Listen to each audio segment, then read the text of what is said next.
Hola, muy buenas tardes a todos, espero que estén muy bien.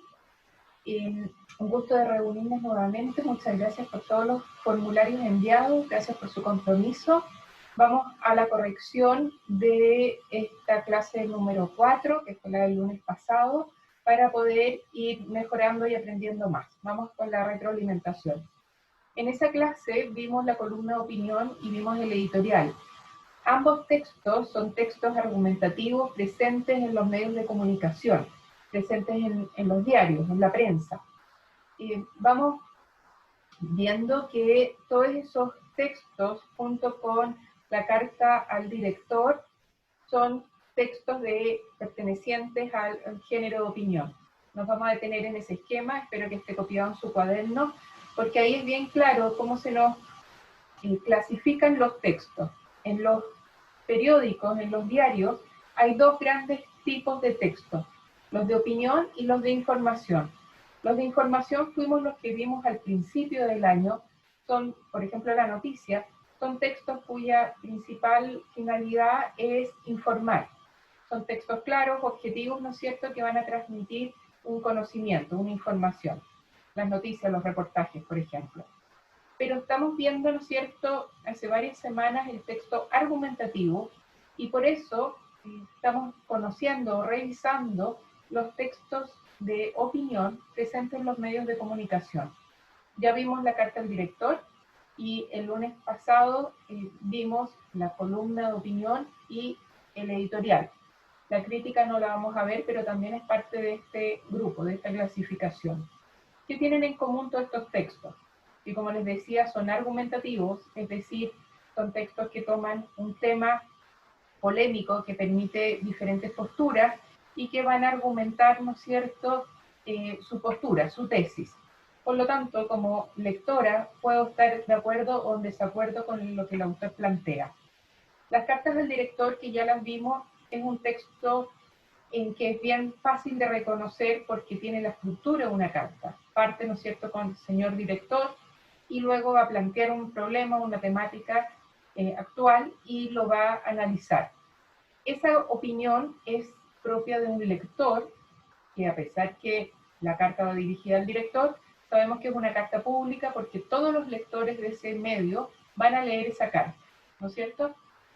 El editorial es un texto también argumentativo, también es de opinión, pero es la postura que tiene el diario o la revista sobre algún tema de actualidad. Por eso muchas veces no va firmada, porque es la opinión de ese medio, de ese diario. Distinto es la columna de opinión. La columna de opinión es un texto también argumentativo, también de opinión, pero que lleva un nombre. Alguien lo escribe y ese alguien se hace cargo, ¿no es cierto?, de lo que ahí está planteando. Nosotros leímos el texto titulado Cero Riesgo, escrito por Christian Balken. Eso es una columna de opinión. Es la opinión o el análisis que hace Christian Balken, ¿no es cierto?, sobre esta afirmación, esta expresión de cero riesgo. Nosotros como lectores podemos estar de acuerdo o en desacuerdo. Bien, vamos a revisar las preguntas de este texto. Ya sabemos que hay que leer varias veces, revisar las preguntas y volver al texto. Este ejercicio de texto, pregunta, texto, va a ser siempre así. Yo voy y vengo, ¿no es cierto?, de la lectura del texto a las preguntas. Vamos a revisar. La primera pregunta dice, ¿qué es lo más importante que se señala en el primer párrafo? Para contestar esa pregunta, tengo que necesariamente volver a leer el primer párrafo. Y el primer párrafo yo lo distingo por el uso de punto aparte, el uso de sangría, ¿no es cierto? Y generalmente hay un espacio entre un párrafo y otro. El primer párrafo, el que empieza, se ha puesto de moda la expresión cero riesgo y llega hasta perdemos el control sobre la vida. Ese es el primer párrafo. Para contestar la pregunta, entonces, vuelvo a leer y sabemos que lo que se señala con mayor relevancia es que vivimos con miedo a perder el control de nuestra existencia.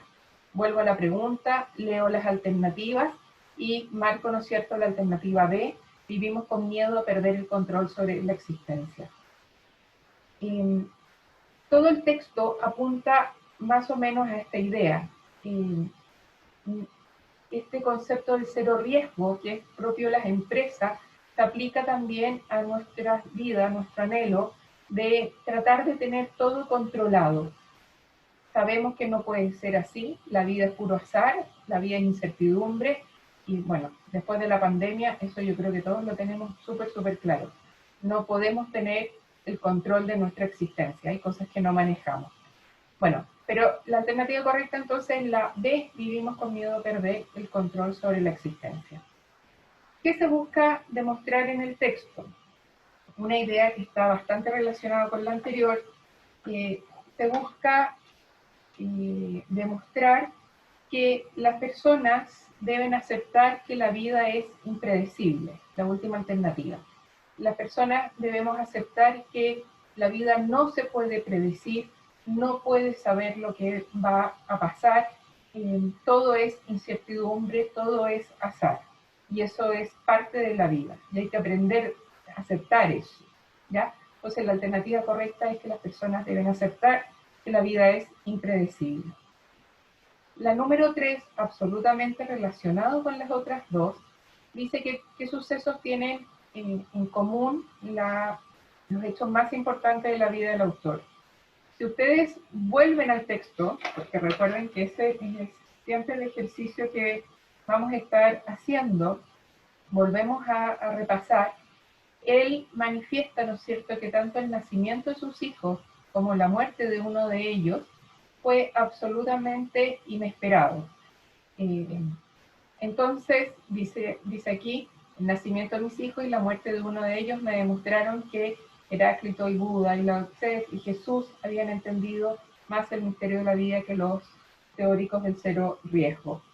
Bueno, y ahí sigue desarrollando la idea. Todo ha sido inesperado, nada fue programado de los sucesos más importantes del autor, ¿ya? Entonces, la alternativa correcta es sucedieron en forma imprevista y sorpresiva. Si se fijan, las tres respuestas correctas apuntan a lo mismo, apuntan a que en la vida no puedo planificar todo, ¿no es cierto? Que todo es impredecible y que tengo que aceptar esto, de que la vida es así, que tú no puedes planificar absolutamente todo. La cuarta pregunta es de vocabulario y me piden, ¿no es cierto?, reemplazar la palabra desbaratar y su sinónimo o su idea más afín es la alternativa A, destruir. Ahí en general a todos les fue bastante bien. La número 5, debo plantear si comparto el punto de vista sobre que los jóvenes, ¿no es cierto?, se oponen, proponen o desean una vida segura, confortable y predecible. Ustedes pueden estar de acuerdo o en desacuerdo, pero lo importante es que qué pasa, ¿no es cierto?, con estas nuevas generaciones. ¿Están de acuerdo que las nuevas generaciones son así o no lo están? ¿Ya? Algunos fueron muy claros, otros se enredaron un poco en la explicación. Lo importante era decir si a ustedes también les parece que las nuevas generaciones, ¿no es cierto?, quieren sacar de su vida todo lo que no sea confortable, seguro y predecible. ¿Acepto o no acepto esa tesis? ¿Ya? Bien, como les decía, lo que vimos, lo que leímos, el texto Cero Riesgo de Christian Balken es una columna de opinión, es un texto argumentativo, pertenece al género de opinión y aparece, ¿no es cierto?, apareció en un diario, aparecen las columnas en los medios de comunicación. Y yo como receptor acepto o no acepto lo que el autor plantea. Ahí aparece la definición, la explicación, las características, que espero que esté anotado en su cuaderno, y aparece también después lo que es la editorial, que ya lo explicamos. Ahí aparece una foto, una imagen, para que ustedes más o menos lo identifiquen. Generalmente aparece al principio de los diarios, ¿ya? Recuerden que la editorial generalmente no está firmado porque corresponde a la opinión o el análisis que hace el mismo diario sobre algún tema de actualidad. Finalmente, les dejé un espacio para que anoten sus dudas o comentarios. Yo agradezco a todos los estudiantes que contestan o que, ¿no es cierto?, plantean alguna duda o lo que les ha costado más, o al revés, lo que les ayuda a entender mejor algún tema. Todo eso a mí me sirve mucho para poder elaborar mejor una retroalimentación o para que el formulario, ¿no es cierto?, sea más claro. El formulario de hoy también tiene este espacio para que ustedes escriban. Ojalá que lo ocupen para plantear cualquier cosa, ¿no es cierto?, en términos positivos o negativos, lo que les ayuda o lo que les podría ayudar, lo que les cuesta más entender o que es necesario reforzar, porque eso ayuda a que las clases sean cada día mejor. Así que les agradezco a todos aquellos que escriben su comentario. Eso con respecto al formulario de la semana pasada, y detenerme aquí en el plan de mayo, aparece, y lo dijimos también en la tutoría, el próximo lunes, el lunes 31 de mayo, vamos a tener una guía de trabajo que yo he llamado de evaluación intermedia, donde va a haber una comprensión de lectura de textos no literarios. Pueden ser textos informativos o textos, y sobre todo textos argumentativos. Puede haber una carta del director, puede haber una columna, un editorial, por ejemplo. Y la idea, ¿no es cierto?, es ver cómo vamos. Es una instancia personal nuestra como curso, no es de Crecer Chile, no es del ministerio, es simplemente de nosotros para ver cómo vamos, cuáles son nuestras fortalezas y debilidades como curso y qué es necesario reforzar. Después de eso, vamos a seguir avanzando con los textos literarios, y por eso hacemos, ¿no es cierto?, esta evaluación intermedia. Así que eso es el 31 de mayo. Bien, los invito a seguir trabajando en la clase número 5, en el formulario de hoy. Es importante que contesten lo más posible, no dejen preguntas sin contestar. Hoy día vamos a ver el afiche, así que eso es bien importante porque es el último texto no literario que estamos estudiando. ¿Ya? Muy bien, un abrazo y muchas gracias por su compromiso. Que estén muy bien.